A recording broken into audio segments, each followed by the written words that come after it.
I'm Teisha Bader. Thank you for joining me.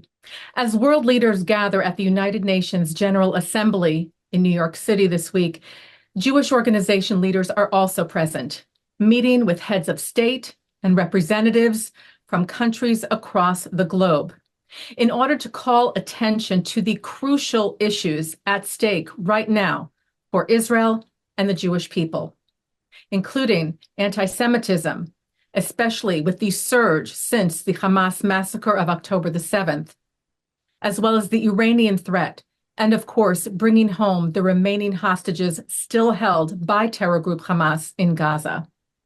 Well, among those leaders at the UNGA is the Anti-Defamation League's Senior Vice President for International Affairs, Ambassador Marina Rosenberg. Marina is a veteran diplomat, having served in Israel's Ministry of Foreign Affairs for 16 years in a number of posts abroad, including being Israel's first female ambassador to Chile. She also served as head of mission in the United Arab Emirates office, among many other posts. She joins us now from New York City. Marina, thank you so much for taking the time. Thank you, Teisha, for the invitation. Of course. So you are having these meetings with heads of state, with stakeholders from across the world. And I'm just wondering, first and foremost, what the atmosphere is like at the UNGA. What is the feel? If you can just give us a sense of what it is like to be there at this time.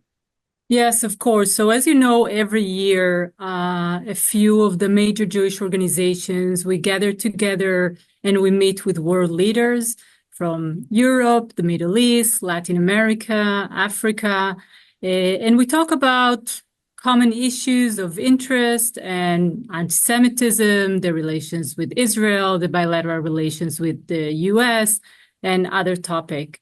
But this year is different. We all know the atmosphere post-October 7th when it comes to Jewish communities around the world, how Jews are being treated and dehumanized. So these meetings this year are more important than ever to raise our deep concerns of rising global antisemitism.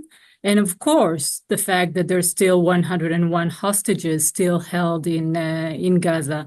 The general atmosphere, I would say, coming out of those meetings is quite gloomy. I'm trying to be an optimistic person, Teisha, but I have to be honest here. We've been hearing even from friends of Israel in the EU and in other regions that it has been difficult for them to continue and advocate for Israel because of internal pressure in their own communities coming from the opposition in their countries, or coming from other countries in the region, if it's the EU or in Latin America. And we've been seeing that also last week in the vote against Israel in the UNGA, which has been very disappointing for all of us. Yes, and you're talking about the Palestinian resolution, which was quite astounding, but it passed. And, you know, it's a non-binding resolution, but still it is significant and truly, you know, shocking on the one hand for us to still be reeling from the Hamas massacre of October the 7th, still mourning and still waiting and hoping and praying for the hostages to come home. And yet it seems that, I've said this so many times, as so many Jewish representatives have said, it seems the world is upside down. The criticism of Israel is growing. It is not empathy we're receiving as the Jewish people or the people of Israel. It is growing and growing criticism, especially from the United Nations and from so many countries there. Absolutely. I couldn't agree more.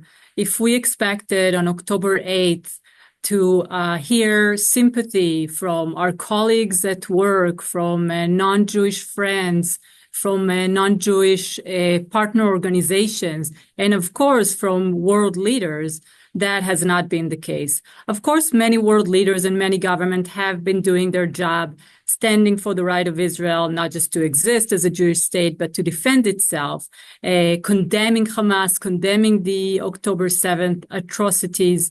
And they're doing so also until today. Yesterday, we heard the presidents, for example, of course, the US, President Biden, as well as President Milei from Argentina, President Peña from Paraguay, and other countries that do stand in front of world leaders in the UNGA and defend the right of Israel to defend itself from terrorists. But many times we hear a but after that, right? Yes, Israel does have the right to defend itself, but it should be measured and they shouldn't go too far, etc. And, you know, it's legitimate not to agree on political views. It's legitimate to criticize either Prime Minister Netanyahu, its government, the IDF on certain political and military decisions. But the fact that too many leaders, both from democratic countries, but especially from non-democratic countries, like Iran, like Qatar, I would even say, you know, Turkey, Colombia, that stand there in front of the world and blame Israel for everything that is happening in the Middle East, blame Israel for the atrocities of October 7, blaming Israel for attacking Lebanon without taking into account the over 10,000 rockets that Hezbollah has been launching towards Israel, and not just the north of Israel, on a daily basis in the past 11 months. You're absolutely right. That's absolutely the world upside down. You know, I have young kids. It's very difficult for me to explain to them how it works and how come an organization like the UN that was formed to promote peace and security and equality and dignity to all people in all countries is embedding such anti-Semitism and anti-Israel bias, not just among its member countries, but among its own employees and agencies. And I know we showed a photo in our news of a meeting with the Secretary General, Antonio Guterres. Can you tell us a bit about that and how you feel his response has been?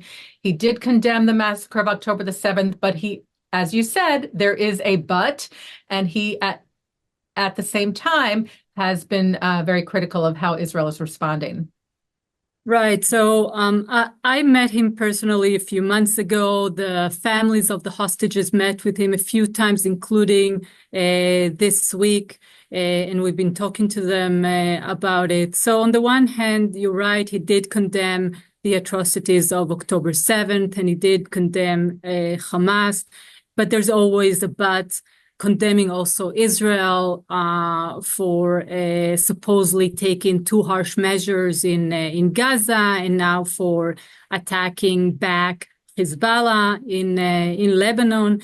And when I met with him, we asked for the UN to take responsibility for what is happening within the UN. So first of all, UNRWA, the fact that UN employees were accomplices in the atrocities of October 7, joining Hamas operatives, going into Israel, raping, killing, and kidnapping citizens, children, women, and elderly, is just unacceptable, unbelievable.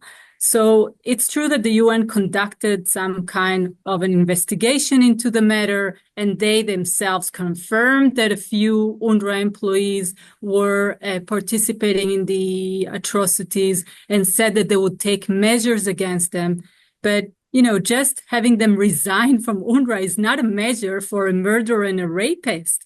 And lately, we've been hearing rumors about UNRWA basically asking that there would be no legal measures against those employees. This is unbelievable. And another topic that we raised with the Secretary General, and I know the families of the hostages have been raising this as well, is the fact that Hamas has used sexual violence as a war of weapon against Israeli women during October 7th, and reportedly also after October 7th against female hostages. There are still female hostages held by Hamas for over 11 months, and we don't know in what conditions and how they're being treated. We can only imagine. And the UN is not doing anything except after months and months of pleading, they had one report confirming that sexual violence was used by Hamas as a weapon of war, but without further steps. So our demand and expectations from not just Secretary General Guterres, but the whole UN apparatus is to take responsibility and to take concrete measures against Hamas as well as Hezbollah. There is UNIFIL, a UN body that is supposed to secure the border between Lebanon and Israel, and obviously has been failing miserably, and nobody's doing anything about that. Marina, it's all just so upsetting and overwhelming, honestly, the situation at the UN, what we hear from the UN, from representatives at the UN and the employees, as you said. And I do want to talk for a moment about Hezbollah, because as you and I are speaking, we're taping this on Wednesday, September the 25th, another day of bombardments of rockets and drone attacks at northern Israel. And today we saw missiles launched at Tel Aviv. Fortunately, they were intercepted, but we did see several injuries today in the north.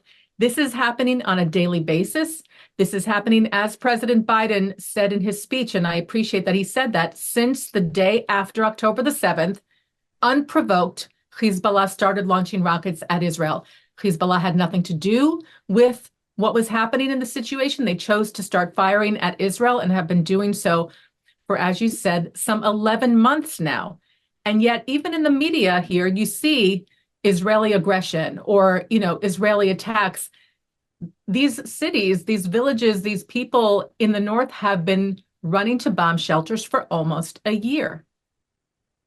Indeed. As you probably remember, Teisha, I'm originally from the north of Israel. I grew up there in a kibbutz in the Galil. My mom still lives there, and she's been suffering daily from bombardments from the north. I've been sharing my personal story with world leaders just for them to realize that there are people behind those numbers, and it's not just a theoretical academic exercise that we're talking about. This morning, a kibbutz that is very close to my kibbutz, Kibbutz Sa'ar, was bombarded with a direct hit on a house with 2 people severely injured. That's the first time that kibbutz was bombarded, but they are now the new frontier of Israel, because the other kibbutzim were evacuated over 11 months ago. Nobody talks about the fact that there are about 70,000 Israelis that have been evacuated for 11 months. And that the children cannot go back to their old schools, and they don't know when they're going to go back to their houses.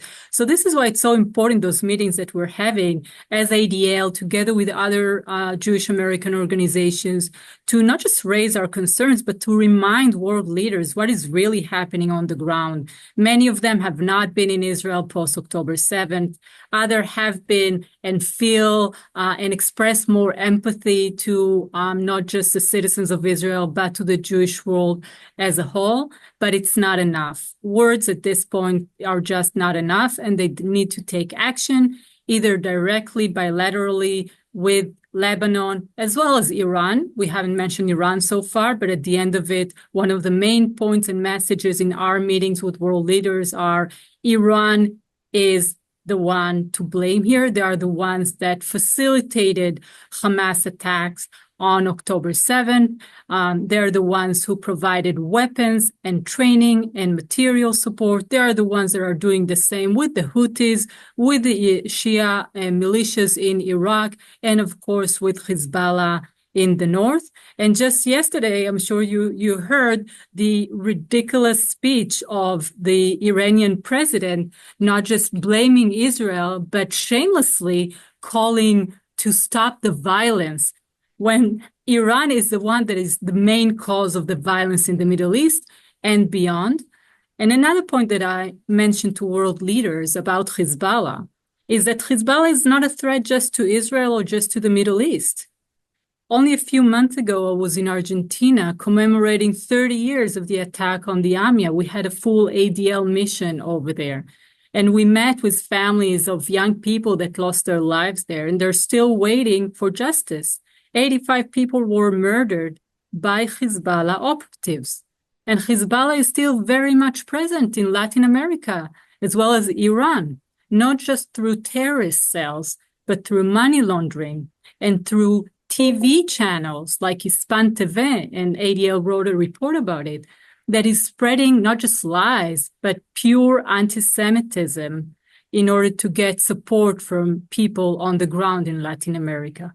So we advocate for countries and world leaders to step up and take concrete action to stop terrorism, to stop extremism, and to stop the anti-Semitism that has been spreading around the globe in the past year. Marina, your presence at the UNGA is so important with the other leaders and representatives of Jewish organizations, so critical at this time.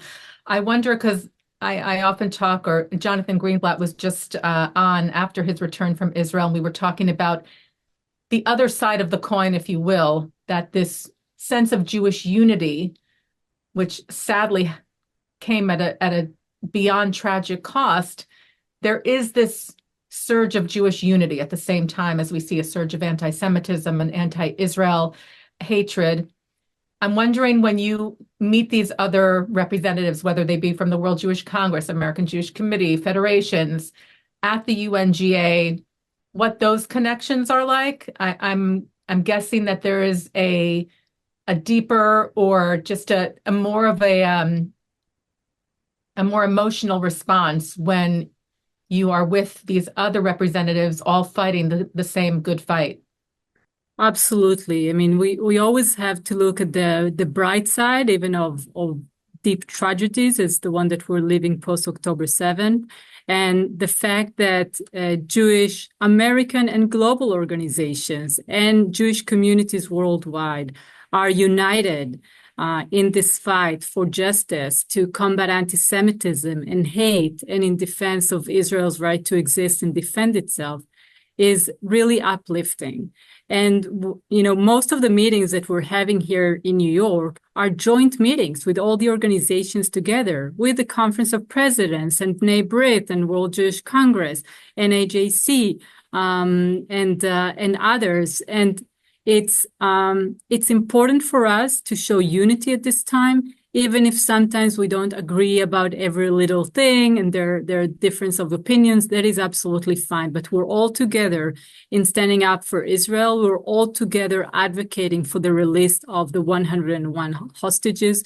And we're all together fighting to stop this tsunami of hate that we're seeing against Jewish communities and individuals all around the world. Marina, you said it so well, and thank you so much for being here. Continue to do the incredibly important work that the ADL does on a daily basis, in particular at the UN this week and always. And I hope the next time we speak, and I hope it's even sooner than that we see the hostages home safely and we can begin to mourn this incredibly horrific chapter. And I just appreciate your time so much. Thank you so much, Teisha. I appreciate you, your work, and thank you so much for having me today. Thank you. Marina Rosenberg is the Senior Vice President of International Affairs for the Anti-Defamation League. We thank her so much for her time. Am Yisrael Chai.